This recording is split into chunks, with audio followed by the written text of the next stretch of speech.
Good morning. It's once again, here we are, Friday morning. Hey, I had to continue on from last week's thing. Oh, I forgot to put the verse up here for you. I'll put it up there later. Um, Last week's thing was Jesus washing the disciples' feet and them getting a little weird about it because it was weird. And what the lesson was, and so how important it is Jesus said that if he washed our feet, we ought to wash one another's feet, and that is to become the servant of all, the lowest servant. And so Jesus showed us how to do that, but um, oh, somebody else is going to tell us how not to do it. And I don't even have anybody on here yet, do I? Am I talking into the desert wind? Oh, hey, Scott. It's good to see you. But is there anybody else here right now? Um, I don't know. I don't get a count up here. It doesn't tell me how many are watching or anything like that. Anyway, back to our story. So Jesus told us how to serve, but um, Martha will tell us how not to serve. We are in Luke chapter 10, and we're talking about some confusing things or some interesting things that Jesus said. And here it is from Luke chapter 10, verse 41 and 42. Martha, Martha, you are worried and troubled about many things, but one thing is needed. And Mary has chosen that good part, which will not be taken away from her. So now we're talking between Mary and Martha. And so you got to get the whole story, what's going on. And so we'll just take it back to verse 38. And which, by the way, as soon as I say Martha, those of us who have been through the Bible, those of us who have been through the Gospel of Luke, we all know Martha. In fact, when we just started this, we're looking at this and going, oh, we're going to talk about Martha. Yeah, I know some Marthas. And I don't think any of us ever see ourselves as a Martha at all. And so I wonder where these Marthas are if it's not any of us. So remember, the Bible's a mirror, and I'm hoping that we could identify the Martha in each one of us before we go identifying Martha in everybody else. In fact, if we do identify Martha and everybody else, that makes us a Martha. That was really deep. Okay, let me read it to you. Now it happened as they went that he entered a certain village, and a certain woman named Martha welcomed him into her house, and she had a sister called Mary who also sat at Jesus' feet and heard his word. By the way, the disciples were with him. Everybody was there, and he's teaching, and to be at somebody's feet was to be listening to their teaching. It was a figurative thing, but it was also because it was a literal scene as he would sit in a chair and they would all sit around him. But anyway, so she's just listening to him, taking it in. But Martha was distracted with much serving. And she approached him and said, Lord, do you not care that my sister has left me to serve alone? Therefore, tell her to help me. And Jesus answered and said, Martha, Martha, you're worried and troubled about many things, but one thing is needed, and Mary has chosen that good part, which will not be taken away from her. I'm not going to tell her to help you. All right. Martha, first of all, as it says, she was distracted with much serving. And in the Old King James, the word is cumbered, which, you know, it means to drag all around.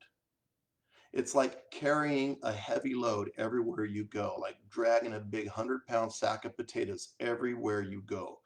And she was dragging this around. She was weighed down with all of this service.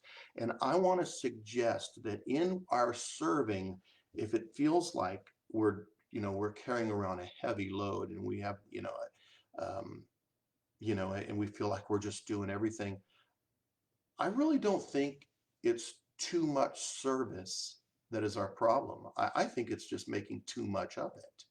So anyway, so she's really she's in there with the pots and pans. I always get this scene there, this because Mary's out there listening to Jesus, and then Martha's in the kitchen, and she's just getting more and more bothered by this, and she's banging the pots and pans, and she's just put that pot there, and she put those dishes over there, and all this noise, it gets louder and louder, slamming the cupboards, scraping the pot. She's got Mary in there, and it just got worse and worse for her because no one was helping her and she was doing everything. Oh, so it resulted in her being very critical of people who were not serving as she was. This is where you might want to start looking at yourself. She's not doing what I'm doing. I'm the only one doing this, or he's not doing what I'm doing. I'm the only one doing this. And next thing you're doing what Martha was doing. You're telling Jesus, hey, Lord, can you fix so and so? Not can you need to fix so and so, because they are a great irritant to me because they're not doing what I'm doing. Oh boy. So Martha felt like she needed help. Maybe she did need help, but in all of this, she's just going quick, find somebody who's not helping and criticize that person. And so there's this complaining, there's this critical spirit, there's this smell of burning mortar coming out of the kitchen. And then how embarrassing for her. I mean, what an embarrassing bummer to bring a criminal to the police and then they arrest you instead. I've done that, not to the police, but you ever just pray for somebody and the Lord just really speaks to you and say, dude, you the problem. I've got a long story about that I'm not going to tell you. But careful when you're bringing somebody to the Lord because they are an irritant to you. Careful. Because sometimes it's maybe because you may be the irritant. But let's get on with our story. Mary is then commended. Ooh, Martha's complaining about Mary, and Jesus is commending Mary. One thing is needed, Jesus said, and that is where she was sitting there at his feet listening to his word. She wanted to know him better. She loved being in his presence. Psalm 27 verse 4, one thing I have desired of the Lord, that will I seek, that I may dwell in the house of the Lord all the days of my life, to behold the beauty of the Lord and to inquire in his temple.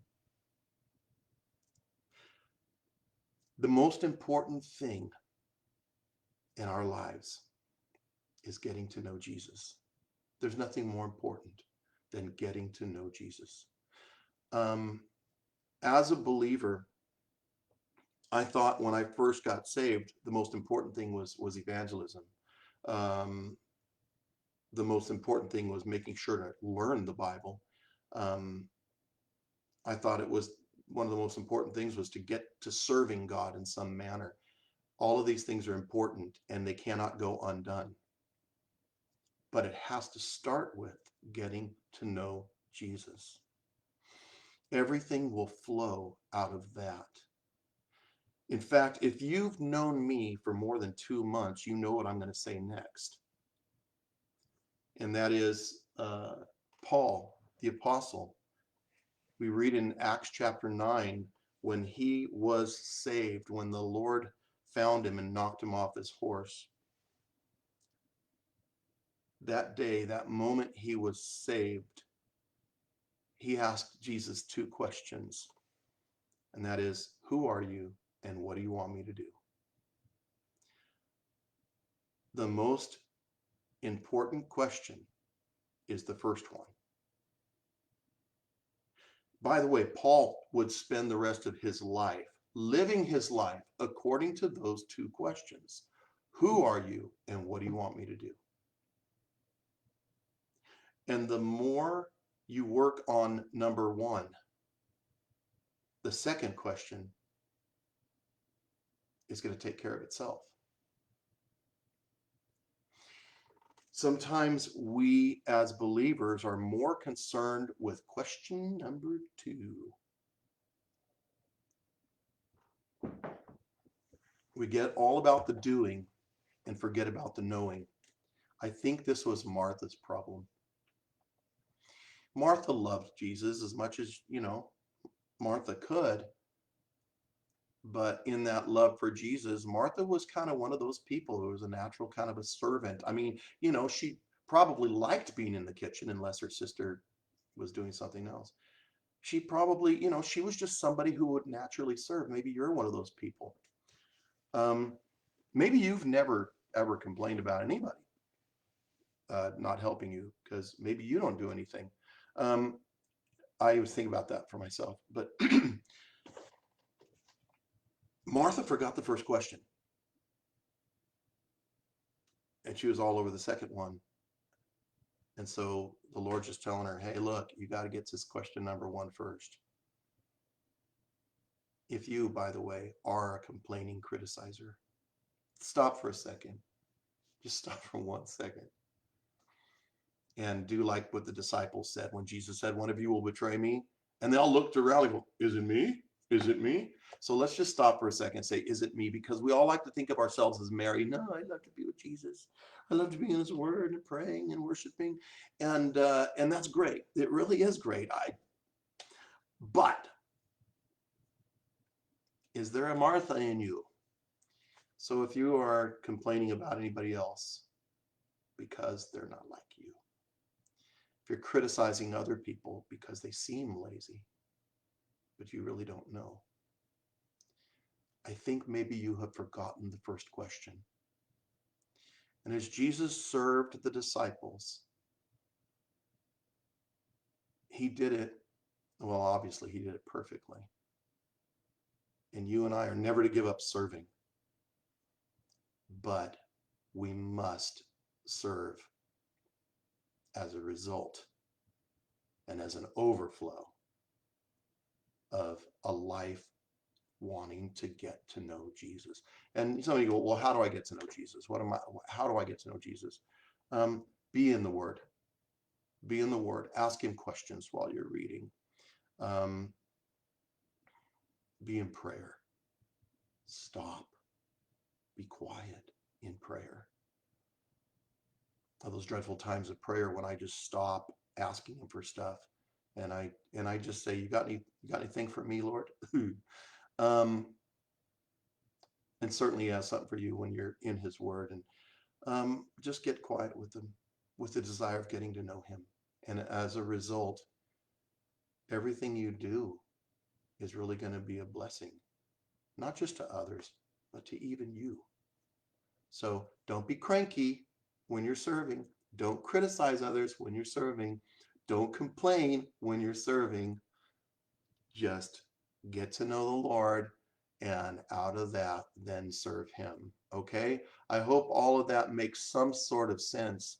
Love you guys. Thanks for joining me this morning. And we're opening up church. If you want a seat, you need to call up. So give us a call at the church, and we got it all worked out, we think. So anyway, God bless you guys. Have a great day. Don't be cranky.